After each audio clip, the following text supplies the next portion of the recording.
We're back, baby. We're back. Welcome back to the Artist Pro Show. I'm your host, Hisham Dahud. Welcome back to the stream, y'all.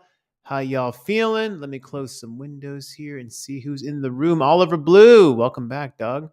Good to see you here as always. This is indeed the Artist Pro Show, and I am indeed not feeling 100%. Has anyone experienced the stomach bug that's kind of going around? Apparently, there is a stomach bug going around. I got it. I'm pretty sure I got it eating sushi. And it kind of sucked. And I was not a happy camper in recent days. So I'm still feeling a little queasy. So bear with me, but I'm definitely here for the stream. We're gonna see how well I do. I do have a few little housekeeping things to run through. Again, we are back with the stream. I got all my submissions here to see who submitted some tunes for us to listen to. I got some new monitor placements here, so I'm kind of stoked to hear your guys' music on it. But in the meantime, let me see if there's any new submissions. All right, word. So if you guys have some music for me to check out today, as well as a special guest, throw it in the chat. I'm kind of curious to hear your feedback on some of the stuff that we got going on today. I also do want to bring up a few little things uh, before. What up? Ruslan is in the building. All right. What up, the impulse? Let me go ahead and start without any further ado quickly with a few updates. Let me go ahead and pull up a few different windows for you guys just to kind of give you a state of the whole AI thing, because I feel like that's a topic that just keeps coming up. Let me go ahead and share a window here of some of the top stories in that field. Oh, not that one. This one. Here we go. Let me share the screen, and here we are. All right. Universal Music Boss says the label is open for business with a legitimate AI music firm. So again, things are moving very quickly in this space, but I did want to bring this one up to kind of show you guys that now the majors, to their credit, unlike the previous eras, are moving quickly on these things. I think they've learned from their mistakes of that if you can't, they can see the impending storm coming and they know they can't fight it. So they are leaning into AI. But major labels are demanding the AI music firms be properly licensed if they are training their models on commercial music. They are right. But that means labels need to be willing to license with workable deals to offer. So again, they are moving at the speed of technology, which is not something the labels have typically done. So I'm glad to see that they are on this. So it was interesting to hear UMG boss asked about in the company's earnings call yesterday. We are open to, in terms of licensing, any business solution. Obviously, we have to respect our artists and the integrity of their work. My philosophy for the company has always been we should be and can be the hostess with the mostest. We're open for business with businesses which are legitimate, which are supportive, and with which we can create a partnership for growth. UMG Digital Chief Michael Nash also addressed generative AI during the call, saying that Universal Music Group is confident that unlicensed training violates existing copyright laws around the world. Most key markets, he says, copyright laws are fit for purpose right now, and we don't see a requirement for new legislation per se, not yet. But I think it's very important that governments around the world interpret and enforce the existing laws correctly and actively. And then it goes on to talk about how much money Universal Music keeps making. What up, James Shen? Welcome back to the stream, dog. So I bring this one up to you guys to show you that people are moving very quickly on the AI thing. And I came across an article that I didn't get a chance to read just yet, but it's by Bill Wurdy, who used to write for Billboard. And the title of the article is AI Streaming and Why Deepfake Drake is Not a Napster Moment. I think I kind of already know where he's going with that, just from the setup of the idea of the revenue side of it. Like Napster was, it was a Napster moment because at that time in 1999 there was so much revenue loss at a rapid time, whereas we're not seeing revenue loss now, and it's such a quick meteoric time. But I think we all have the concern because of the potential loss ahead for creators and knowledge workers in the music industry. So I have not read that one yet, so I don't want to comment on it quite yet. But I wanted to bring this one up to you guys now. There's also another one I wanted to share with you. In addition, let me pull that one up. This one isn't necessarily to do with AI, but let me go ahead and pull up the window. Let me know you guys' thoughts on that piece from Universal Music Group, by the way. I'm curious to hear your input on it. But this one is in the form of YouTube. I think this is also, I brought this one up to kind of show you guys how my pessimism for social continues to be reinforced with the more of the rushing to the middle, I guess, as I say it. And the idea there being that every platform is just trying to copy every platform. So YouTube aims to boost music advertising revenue with new formats.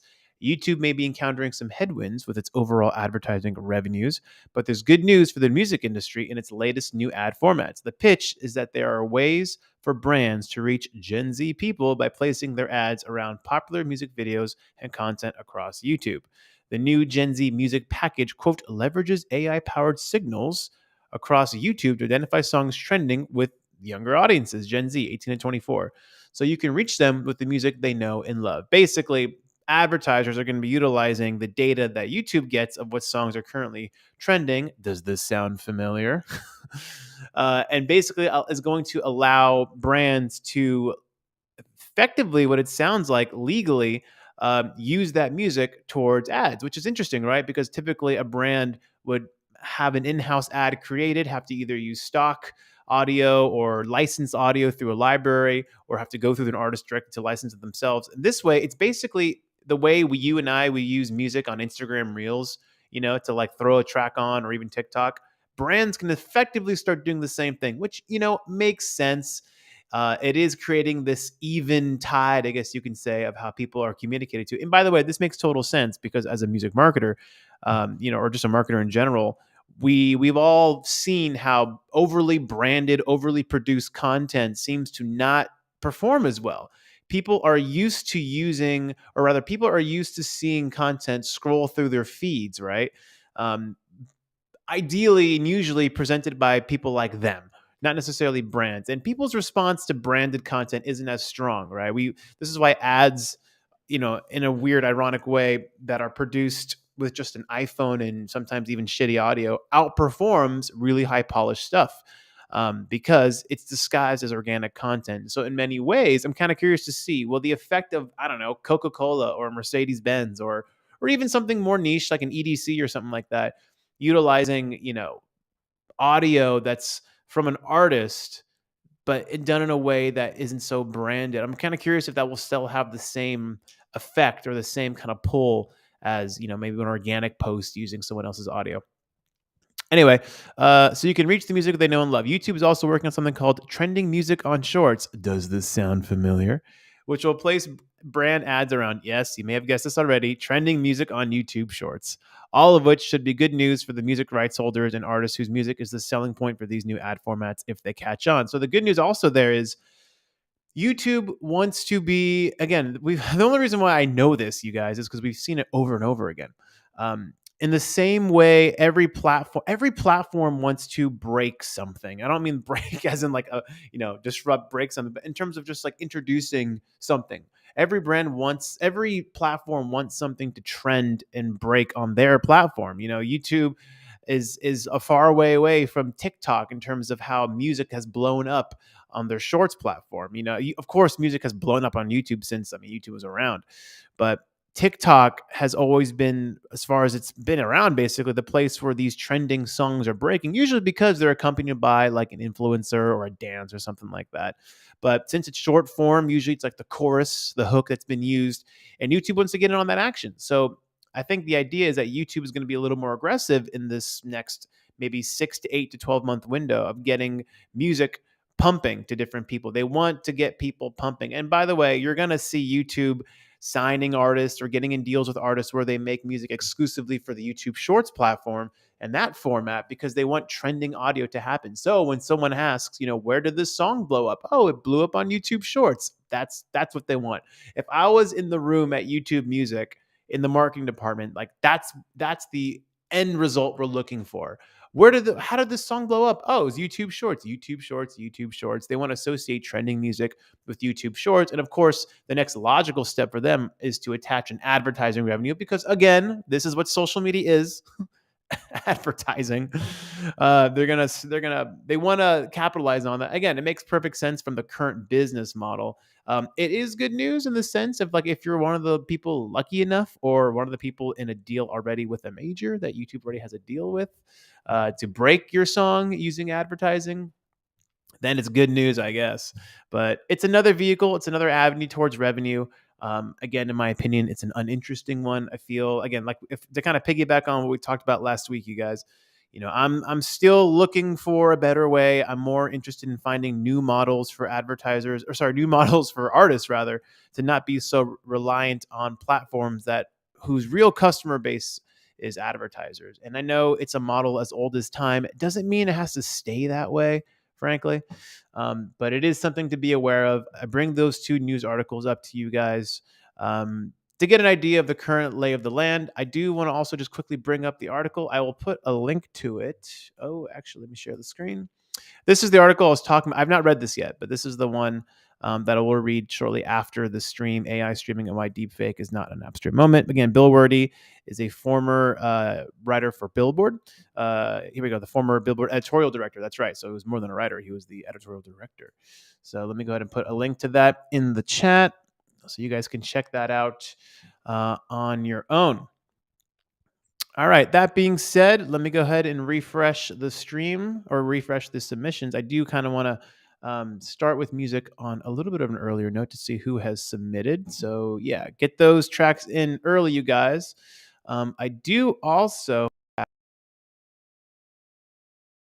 a little, but I do want to send the link over to somebody, because I do have someone who might be joining our stream. If I can find a way to send them this link. Where is this here?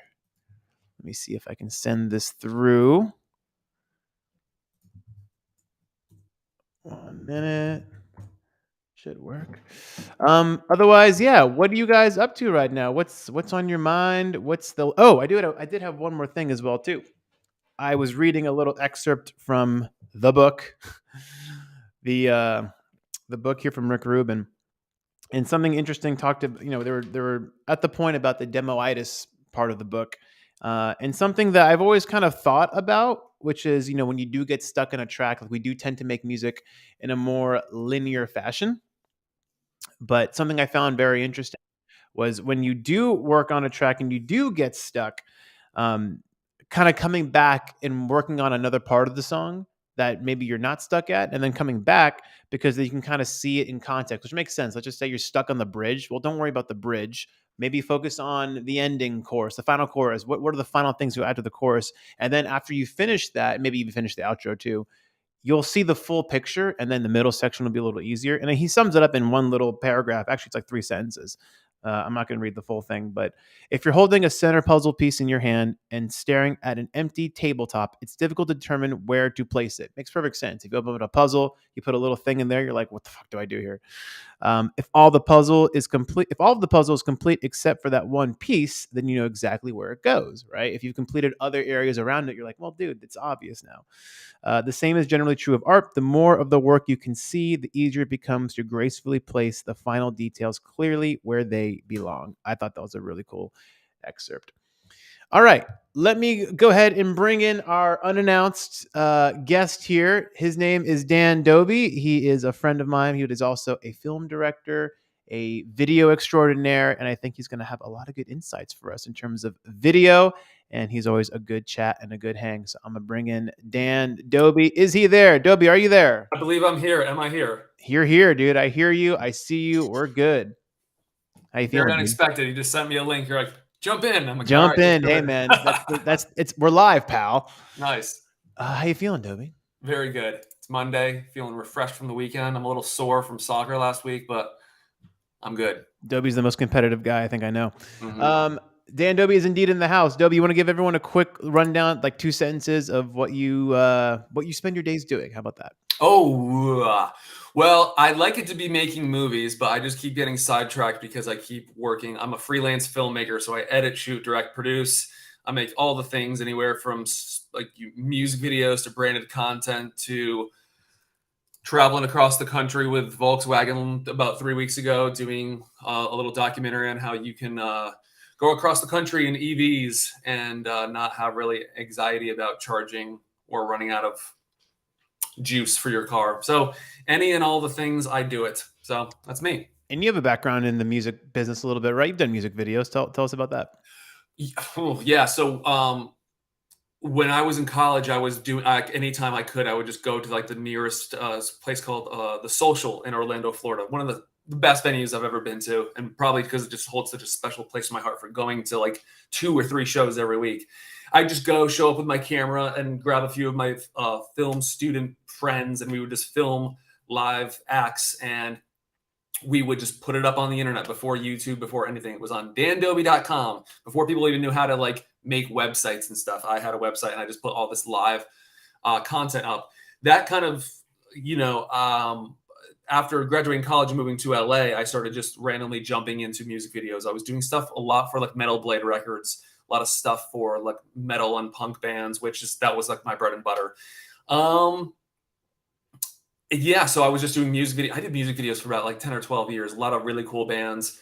And then I kind of segued into like the rap space because I was like, I feel like there's a little bit more, not to be like, oh, it's all about the money, but like there was a lot, it felt like there was more money in rap than there was in like punk and hardcore videos.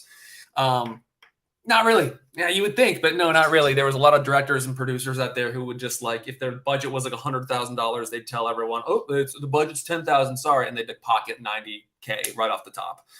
So there was, I cut my teeth doing that stuff as well. But yeah, now I kind of.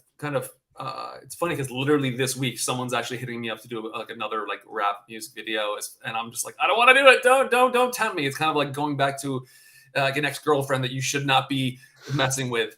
You said no, and there was a reason for it. So, yeah, that's my I experience with it. noticed that they do tend to pull Adobe back in once in a while. I'm going to put a link to Adobe's website, by the way, in the chat. It's just dandoby.com. If you want to learn more about what he's done, he and I have also collabed on a few projects, including his short film "You Are My Person," an award-winning short film, and he's got a new project in the works as well for a feature, which we can discuss later on. Dobie, you're a busy guy. I want to kind of bring you in really quickly. I think the big thing I kind of want to talk to you about really quickly is, I mean, you already kind of dropped a hint in terms of like money and budgets. Can you talk a bit more about how things have changed in terms of the kinds of money people either expect to spend nowadays for video, since video is so prevalent and just a necessary part of any marketing strategy or any just business, frankly, at this matter. Forget marketing, just generally speaking. How have budgets changed in terms of expectations, and frankly, do you need a lot of money to get started with good video? So it's weird that it's that I've actually seen it go through since like my professional career, that I've seen this wave of it go, especially when it relates to music videos. Where when I started when I moved to LA in 2005, people were still shooting on film, and MTV was still a thing for the most part. And then it kind of segued, and there was budgets for it. Pretty decent budgets for, and I mean, even if it was like punk and hardcore or like ska bands, they still had decent budgets for it. But then when MTV started going away, the record labels said, and when like technology and cameras started getting like, HD cameras back in the day were like $200,000. This is like, your alternate to film, $200,000 like HD camera, and you could only get away with like renting it. You couldn't even buy them. The budgets back then, when MTV was a thing, they were big, and then when MTV stopped playing videos, they went down. And then, but record labels still knew that they were going on YouTube and they were going on the internet, but they just used it as leverage to be like, well, MTV is not a thing anymore. The budget's low, the technology is cheaper, and then so the budget started getting lower, and now it's kind of gone back up, not to where it was in like 2005 or like 2000, but people are now putting more money back into, I think, music videos, and they're not even giving that excuse of, oh, music videos aren't shown on MTV, because it's all about YouTube and that you can track it. So yeah, they've gone up a little bit, but now I think that like the competition, as far as like, if you're a record label, you can spray and pray as much the message out to as many directors as possible, because you know that they're going to like write on it, and you know that it doesn't cost that much. It really doesn't cost that much to make content, good content these days. And I hate to say, look, you can make it on your phone. You kind of can. I mean, like so many big artists like Selena Gomez has made a music video on an iPhone, and it looks fantastic. You can't really tell. You wouldn't look at it. A normal person wouldn't look at it and be like, that was shot on an iPhone. But it's not all about the phone, the camera that you use either. A lot of people say like someone just hit me up recently and they're like, hey, we're shooting this awesome music video. It's going to be huge. We shot with the Alexa camera. And I'm like, I know where this is going. They're gonna pitch me on saying how big the project is by saying, oh, we're shooting with these cameras. But then when they come down to saying, hey, we want you to edit it, this is how much we have. It's like, you just told me that you had this big expensive camera. You just told me that you're working with this nice expensive DP. And then you kind of want to like, you're going to skimp on the editor, which in my opinion is like one of the biggest pieces to the puzzle, which can make or break a project. So, yeah, it's again, as far as budgets go, it depends. Sometimes I do really low. I mean, like when clients come to me, I just say, "What do you have?" Like, well, what does it cost? Well, you can do it for $5, and I can come out with an iPhone, and I can literally hand you over everything. Or if you want to spend $5,000, this is it. Or if you want to spend $10,000, I come out with a whole crew and all that stuff. And if you want to spend 50K or whatever, it might come with a hand job too. I don't know. No, kidding. But yeah, it's just for me to survive. I feel like nowadays I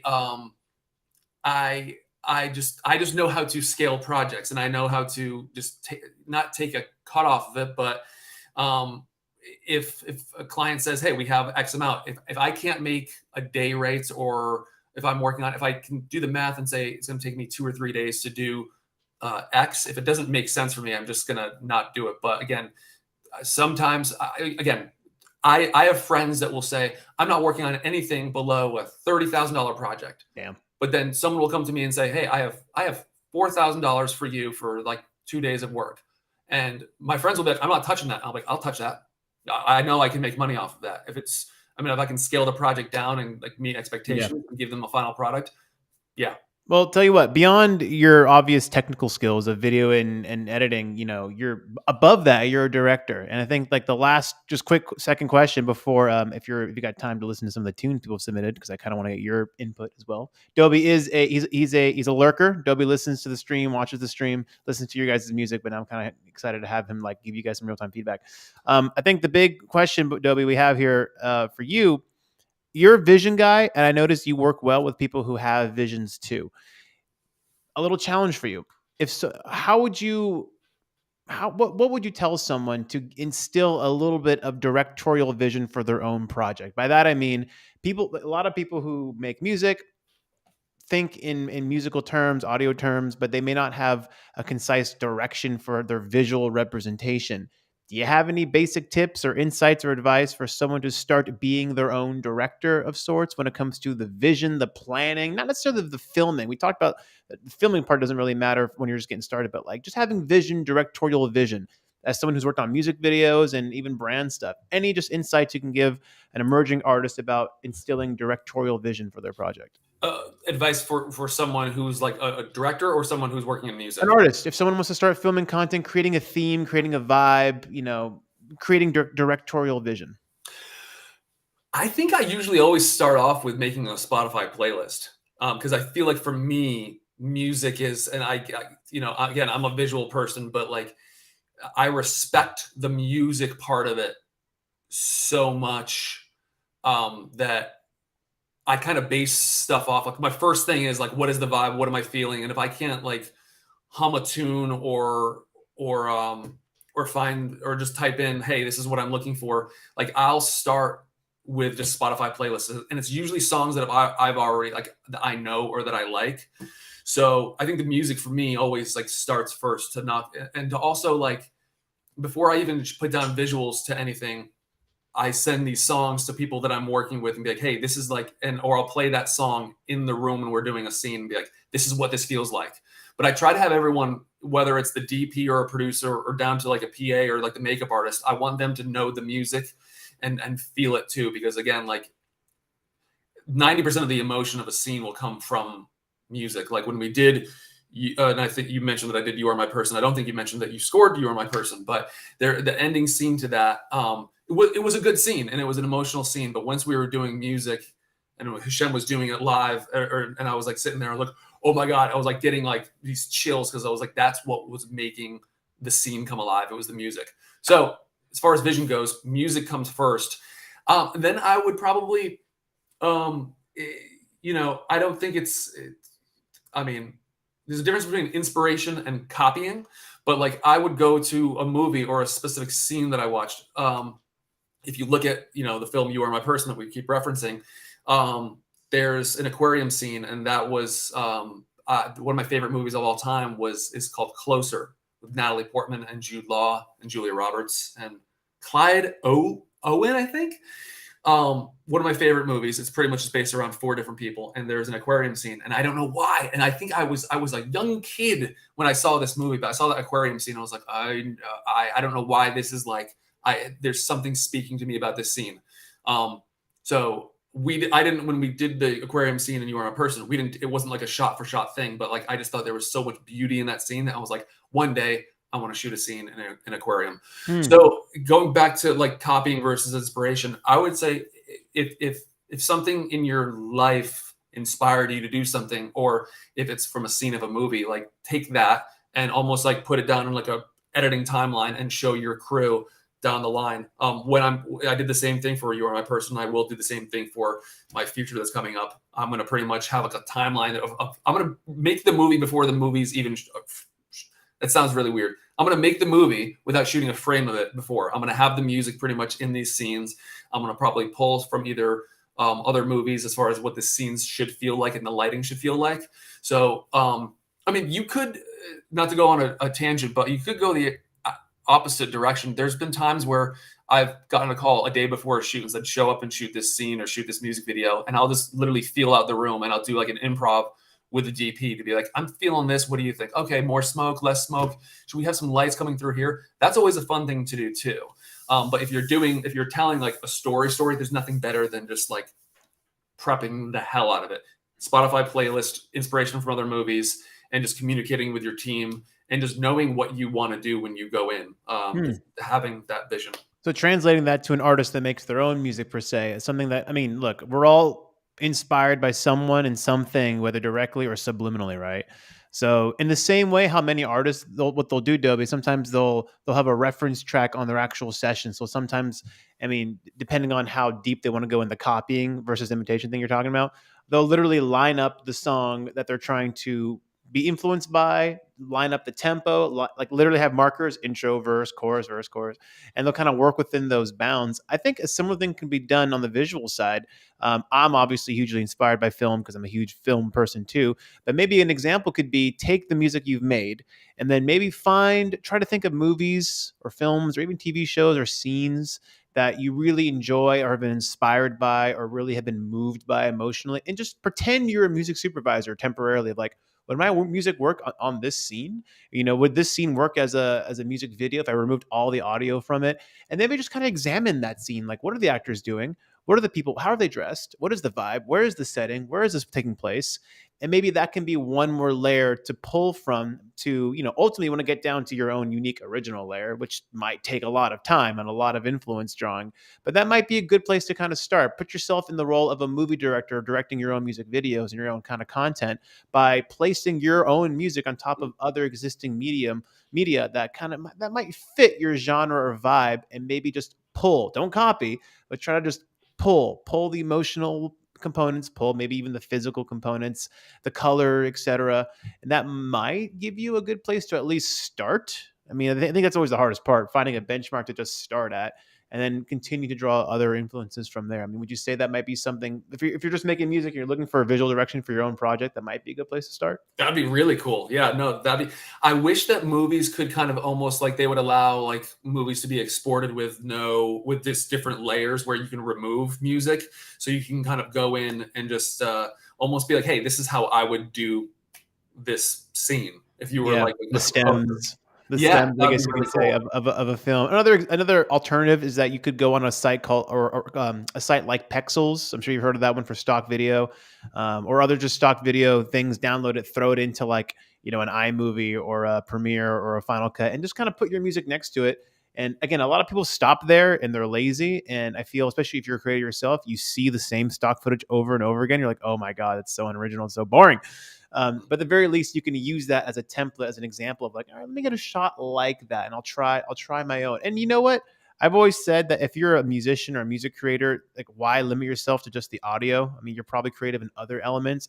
In the early Rizik project, I started directing quote unquote my own videos with a tripod. I mean, looking back on it, they're kind of cringe, but I tried, and you can see it.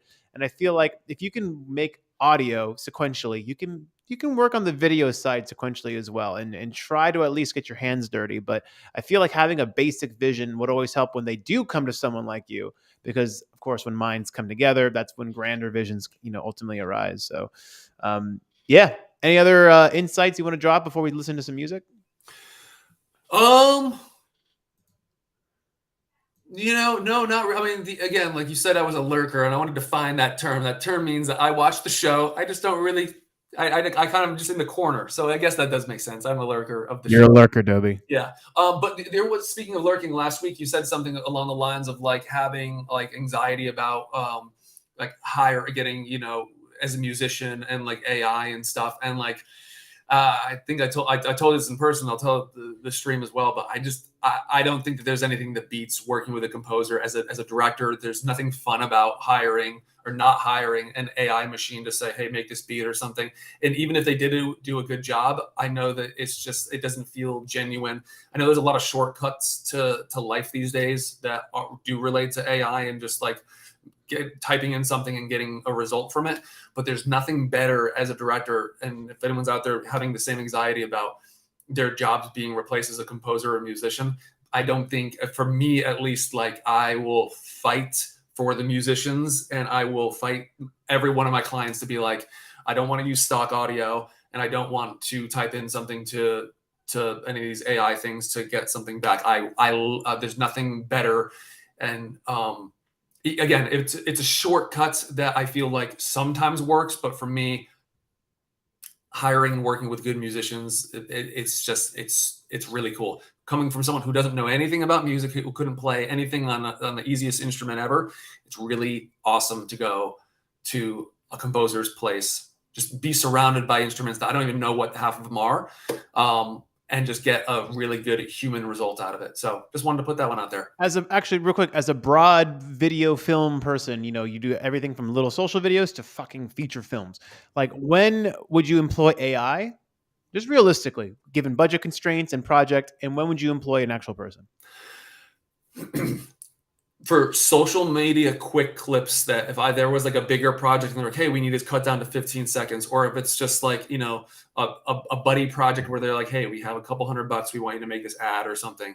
And I don't want to go through the process of one, if there's no budget for a composer, or two, there's no budget for even like stock audio, or if you just say, hey, we could use stock audio, but then there's still like licensed stuff that it could one day get pulled down. I would say that would be a good example for like a quick, I mean, even for like my own Instagram story, if I wanted to just like come up with something and just experiment and just see if it would work. So just to get something that's not copywritten that I could use, that's almost like a throwaway clip that's not going to be on my reel ever. That's just going to be existing as a quick like story, or like for a client, like a quick ad that they just need something. And again, it's very hit or miss. Sometimes it works and sometimes it doesn't. But in my life, in my career, where I'm trying to, obviously not trying, but making this a full-time business, making films or making content, I still feel like there's nothing better than working with a composer. But yeah, for those examples, that's what I would use, like AI Gotcha. stuff. I mean, and also, as everyone on the stream pretty much knows, I work with Tom Hokenberg, Junkie Excel. One thing I've kind of picked up from his process and just the film composer kind of process when you work with a director, it's one thing to like type in a sound and audio and have the end result, quote unquote, work. Like, oh, that works. It fits. It's a completely different thing from the director's perspective, I think, when you have a vision, not just physically the vision, but like the emotional intent, for lack of a better word. And it's one thing to have the AI like work on your scene and be like, I guess that's what I was going for. It's a whole other thing when you have another human understand the human emotions you're trying to convey to other humans and help you create the scene, create the moment, and express what you're trying to express, and have that full intention. And they are literally coming at it from the process standpoint as opposed to like the end result standpoint. So I can only imagine like film people, directors, I don't think film composers are going to be out of work anytime soon, from the AI stuff, because it really comes down to that collaborative process of like, I get your intent, Mr. or Mrs. Director. I get what we're going for in this scene. Here are the tools that we will express. You say what you have to say visually. I'll have to say what I say, through audio, and we'll say what we have to say together. So I don't think AI can replace the human intent unless they can start downloading our thought processes and stuff like that. So that's not really going to happen, I don't think. But I also want to kind of throw that out there too. All right, let's listen to some tunes. We only got two up for today, which might be all I have in me because my stomach is feeling like crap. Let's pull up Oliver Blue, a frequent submitter to the stream. We appreciate you, Oliver Blue. I think he actually might be in a meeting at the moment, but I know he watches the stream too. Oliver Blue. The track is called What You Know, and I asked him, can you tell us anything about it? And he says, honestly, I have no idea. Weird synthy piano tune? I don't know. And I'm going to put this up here. Oliver Blue, here we go.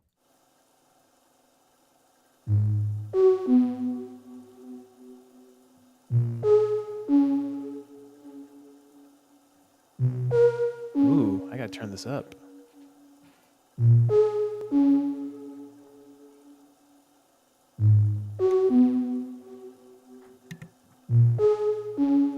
This is Dobie's vibe. Ethereal, spacey.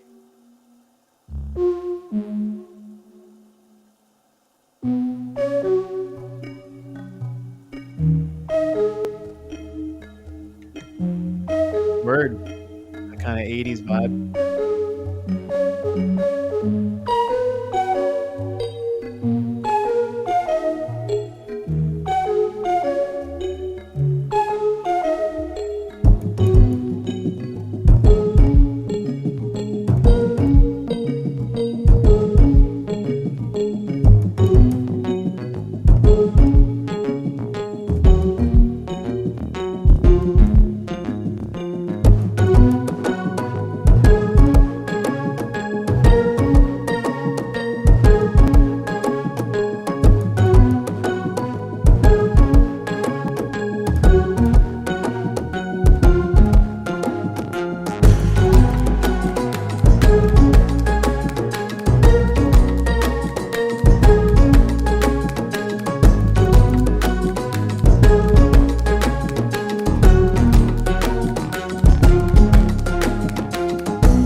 Word. In the interest of time, we've got a few other submissions. Dobie, what'd you think?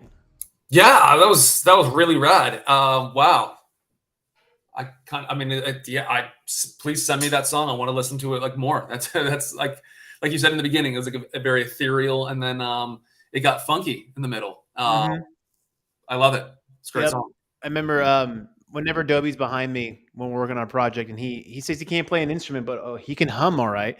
The way that song started is exactly how Dobie hums. Like, doo doo. Can you do something like ooh ooh? And I'm just yeah. Some of the comments were saying vocals and stuff, and I agree. Some kind of like airy like vocal would be great in there too. Also Oliver Blue, you always submit something different, every time. So I do appreciate that. But in terms of a similar artist that I really dig, and I've worked with before, I guess in a collaboration sense, is Brother Tiger, and I think you might, if you're into this kind of sound, I think you might be into his stuff too. Brother Tiger, one word. Check him out. He's got that '80s synthy kind of vibe, but I feel like for you, what I would explore specifically is his vocal production. I don't know what his vocal chain is per se. I have some thoughts and ideas, but he's definitely got this like spacey, airy kind of vocal vibe he always does. And I wouldn't necessarily think you would have to, for a song like this that's got this cool kind of rhythm. You don't need typical intro, verse, chorus like lyrics. I think you might even be cool, taking an approach similar to the group Poolside, actually, which sometimes they don't have full fleshed out lyrics, but they'll have like a phrase or two that's repeated over and over and over again. That's kind of creating the subtext of the vibe more so, than just an instrumental kind of would. But I appreciate it, dude. Really good stuff. Let's move on to Shenanigans. And ooh, it's a collab with Alurum, who is another consistent member of our stream. I'm gonna pull this one up. Let's see if we can. Oh, Shenanigans, you might want to resubmit because it's not found, it says. I think this track might be private. So James Shen, make sure you submit that. Maybe make it public or send me, or just you can link me to the actual private stream. Otherwise, we're going to move quickly on to the Impulse. And he says this track is called Wither. And he says he was definitely not playing Max Payne 3 when he wrote this. It's about dying bonds and a fading relationship. I gotta check out the other Max Paynes. I played the first and second ones, and they were a really good time. So we're gonna pull up this here from the Impulse called Wither instrumental draft. There it is. All right, let's give it a listen. We'll try to get most of the way through. I can already sense there's a drop here around maybe the minute and a half mark, but here we go.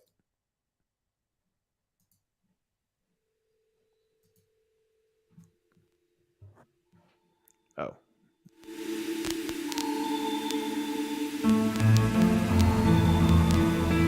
You were not playing Max Payne at all. It sounds just like.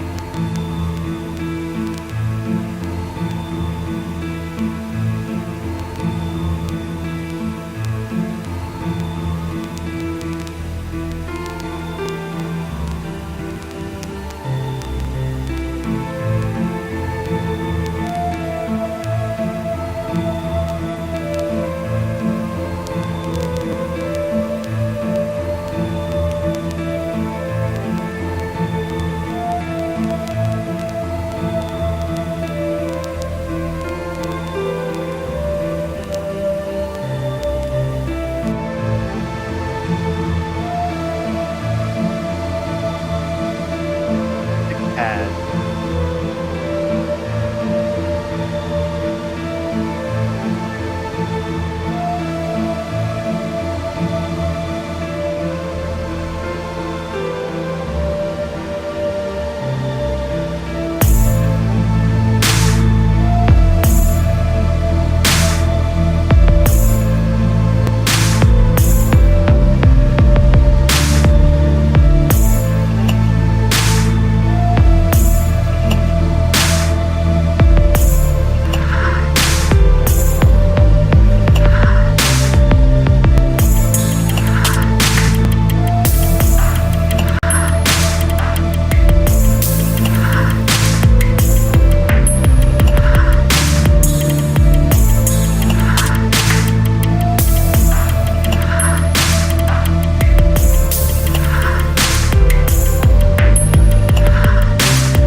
That was Wither by the Impulse. Dobie, what'd you think?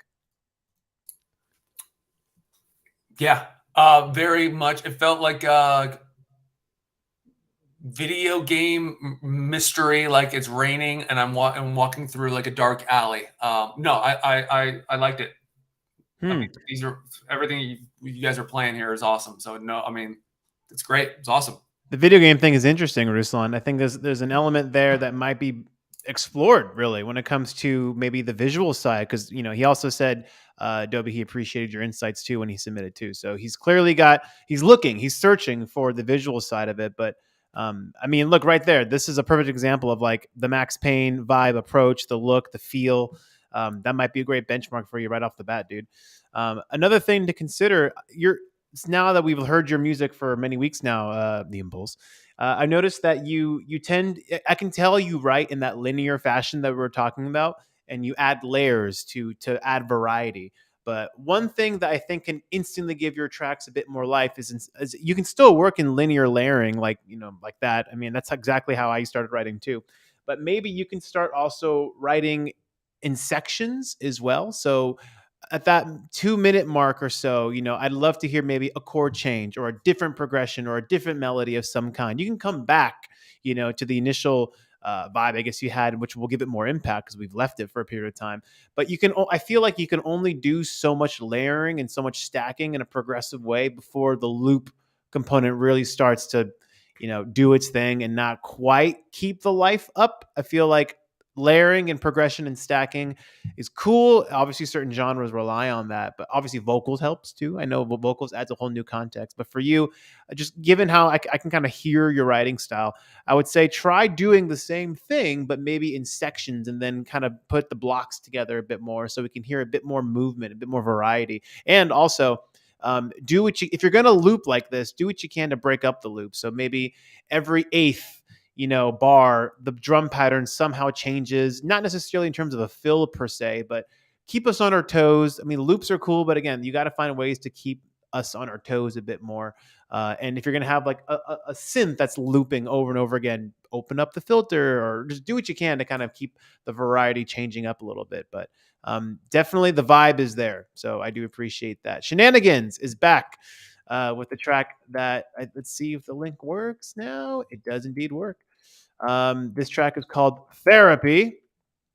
And it is indeed a collab. Been working on this for 5 months. Finally think we have it right, he says.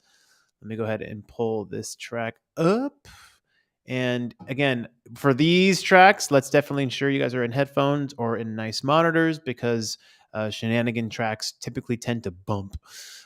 This, I think, will be the final track of the stream, if I'm not mistaken. Yeah, this might be the last one for today, you guys. Before we go into this track, Dobie, where can people follow you and learn more about you and keep in touch with you? Dan Dobie across the board. Pretty much that's it. DanDobie.com is where you can find some of my work. And Twitter.com/Dan Dobie and Instagram, Dan Dobie. Not Facebook because some young lad took my, from the Philippines, actually took my handle. It's a funny story. Maybe we'll tell you another time. But yeah, Dan Dobie across the board. Yep, he's one of those few that's got a natural, phonetically pleasing name, DD Dan Dobie. And there it is. I just put it in the chat, by the way, if you want to give him a follow as well. Let's go ahead and pull up the Shenanigans track. Let's give it a listen. I'm gonna let Dobie hear this one too. Dobie, when was the last time you went to like a dance club, like a nightclub where you listen to dance music? Have you ever done that? Gosh, I mean, I don't know. Maybe I last when I was in Europe like 12 years ago, maybe in Belgium. But yeah, I don't know. I'm sure it's been probably like a couple of years ago, but I just can't remember. But yeah, Well, you're about to go now. let's do it.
Dobie, I'm curious to hear how you've interpreted this sound. Like, how do you feel when you hear this music?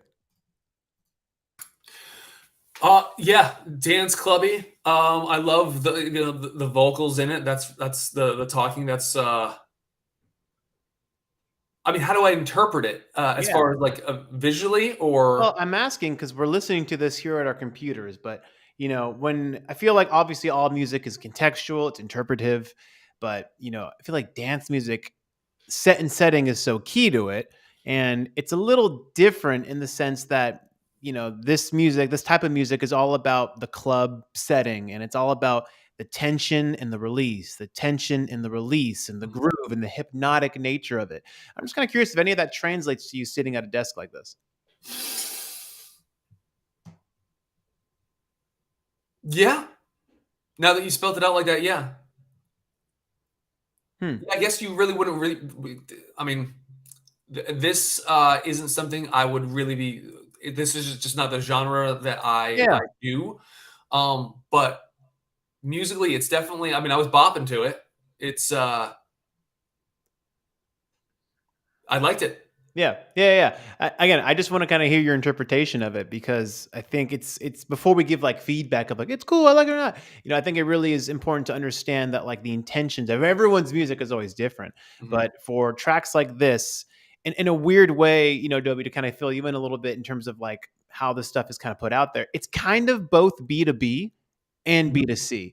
Like you want to have this track appeal to a DJ in particular, mhm, and you want to have it somehow you want to spark not only the inspiration of like, wow, this can move the crowd, but it's like you kind of want to also fit their arsenal a little bit as they either prepare a set or they feel confident of like, oh yeah, I have room for this in my crate, or I have room for this in my catalog of music, because if I ever need a song that I can transition to another one, I can use this one. Or if I really want to kind of build a moment, I feel like dance floor people, when you're on the floor, you're in that kind of you're locked into that groove, but you're feeding for those moments. You want those moments. Sometimes it's built like we call it like fast food style, where it's like very EDM, very Vegas pool party, just like build every 2 minutes and then drop. Like some people are like into that kind of stuff, but people who are into more like the groovier house and techno, they're there for the longer set. They're on the floor usually for longer periods of time, and they're a little more locked into the music. So you can be a bit more progressive and natural with the build and the tension. So the build and tension doesn't have to be so like pronounced like some of those, I call it like cheesier EDM styles, or mhm. just like when the bass line dropped in this track, which is why James Shen mentioned like, oh, there's an intro, and then Impulse, I think correctly mentioned, no, dude, it provides the context, because if he just dropped into that bass line and be like, all right, well, here's the track, but since we had maybe a minute and a half of just establishing the groove, once the bass line kicks in, you're locked. And it really makes a difference when you're on the floor, because you fucking feel the subs and like the bass line, it literally pulls you to the floor and locks you in. So rather than like, a typical song, verse, intro, chorus, all these kinds of things that have those ebbs and flows in a different kind of way, like instrumental electronic music, I feel like it does something different in that it's trying to connect more kinetically to the listener in that given scenario. But ironically, many people, including myself, listen to this kind of music when we're working to kind of also lock us into a groove, while we're doing other things too. So it's multi-purpose, multifunction, multi-audience. I don't know. I just figured I'd shed that light. That is a light that wow, that's yeah, that explanation right there really just opened my eyes to just like again, someone who does not go to the club or someone who doesn't really listen to that music. First off, I did really enjoy that song, but then your explanation of like how it builds and like how it's a story and how it connects you, like I almost zoned out for a second. I was just thinking about something when I was listening to it, and like you said, this is something that you could like listen to while you're like working. I almost want to try that after we're done with this because I'm going to be jumping onto something, and that already kind of had me kind of just like the beat of it that it was like pretty consistent. I could that yeah, your explanation there though, like definitely like opened my eyes again, not being a dance floor guy or like a music guy. That or like Yep. a technically trained music guy, I should say. Well, context matters, and like I learned that from touring with DJs for a long fucking time and Mhm. being in many different clubs. But you pick up on those things on the floor. I think many people who make this kind of music start on the floor, on the dance floor, and they get very inspired. They want to make those tunes themselves. So of course you're going to understand the context, and you kind of know how to feed that audience back. Every audience is looking for something different. It's not that's also therein lies the art of DJing. I've always thought too. Like you can't just play the same set over and over again. And a lot of people foo on the idea of even preparing sets. Like it feels kind of counterintuitive to what a DJ is supposed to do. You're supposed to read the room and you're equipped with the music that you know will work in a given context. Therein lies the skill. It's kind of like the director and the editor a little bit. It's like different kinds of skill sets, but also like it's easy to press play on and press loop, and the physical act of DJing is not hard, but it's the contextual moment building, the set placement, the track lineup, all those different things. I mean, therein lies the actual skill of it. So I was just kind of curious to hear your input before you kind of had that context. But of course, there's only one way to really appreciate this kind of style of music, which was in a club or at a festival, on the floor, lost in the music, locked into the tunes, locked into the music. So again, when the bass goes away or the kick goes away, you really feel it because it's been holding you in. And then once it goes away, you feel like you're kind of floating. Like, wait a minute, come back. And when it comes back in, it's like a roller coaster. The roller coaster drops again. So it definitely is like that ride. I'm just kind of glad you were able to experience it here with us. I love it. No, again, your explanation. I feel like you need to make that like its own separate video and talk about that. Just I a mean, heads I'm up. not I'm not a DJ, I'm not qualified, but again, I can interpret it. Yeah. But I think but also, yeah, the thing of listening to this music, well, this also speaks to music discovery. I think a lot of people discover this kind of music when they are just maybe working or coding or something like that, but they don't necessarily go to the clubs. So music always has its own kind of contextual purposes and functions. So there it is. Dan Dobie, thank you for joining the stream. Impromptu, we appreciate you. Go ahead and give him a follow, you guys, at Dan Dobie. He's LA based. He's a film guy. He's a director. He has all your needs ready to go. But also look out for his feature film coming soonish. Who By knows? soonish, like a year, maybe. We'll see. Hopefully less. We'll see. Yeah. Thank you guys for having me and chatting. And yeah, as a film guy, not a music guy, this is always fun to watch and be a part of. So thank you for having me jump on here. We'll bring you back at some point. Dan W, everyone. Thanks again. All right, you guys, that's going to be the stream for today. Again, submit your music ahead of time if you want to get early in the queue for next week. I'm going to start bringing on more guests as they come through. So let me know any kind of questions you guys have. Hold on. Dobie, are you still here? I think you're still here, right? Yeah. Oliver Blue, quick question, Dan. Did you see Bo is Afraid? I haven't. I just saw that right before I signed off, but no, I have not. No, I haven't. I love Joaquin Phoenix. Is it awesome or what? We'll have him respond before we get out of here on a hard cut. But yeah, you guys, thank you again for joining the stream. Again, submit your music ahead of time. I think some of you are going to be in LA pretty soon, so stay tuned for potentially a meetup at some point too. I'll see if I can get something going on here. He says it's absolutely amazing. Go see it. Enjoy your day. Excellent. Word up, you guys. Well, again, thank you for joining the stream. I'll catch you guys next week, same place, same time. And until then, happy music making. Stay safe and be